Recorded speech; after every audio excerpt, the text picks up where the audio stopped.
kelayotgan hayit dasturxoniga ko'k bo'ladigan bo'g'irchani atirgul shaklida juda mazali qilib pishirishni o'rgataman. 250 gramm issiqqina suvga 150 gramm oq yog' va 150 gramm eritilgan sariyog', 3 osh qoshiq shakar, 1 choy qoshiq tuz, yarim choy qoshiq razili hitil, 700 gramm un solib, o'rta yumshoqlikda xamir qorib, ikkiga bo'lib yarim soat tindirib qo'yamiz. Keyin shunaqa sal qalinroq qilib yoyib olib, shunaqa doira shaklda kesib chiqamiz. Keyin 6 tadan qilib taxlab olib, qattiq siqmasdan bo'shroq qilib o'rab olamiz.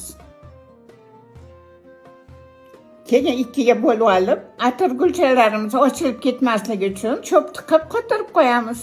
Yaxshi pishish uchun yaproqlarni ochib qo'yamiz. Past olovda qizigan yog'da chiroyli qizarguncha pishirib olamiz. O'shanda ichlarigacha yaxshi pishib, ko'mir-ko'mir bo'lib chiqadi. Kelayotgan hayit ayyomi hammanglarga muborak bo'lsin. Hammanglarni taninglar sog' bo'lsin. Ey, ko'mir-ko'mir qiladi. Og'zingizda erib ketyapti. Juda mazali.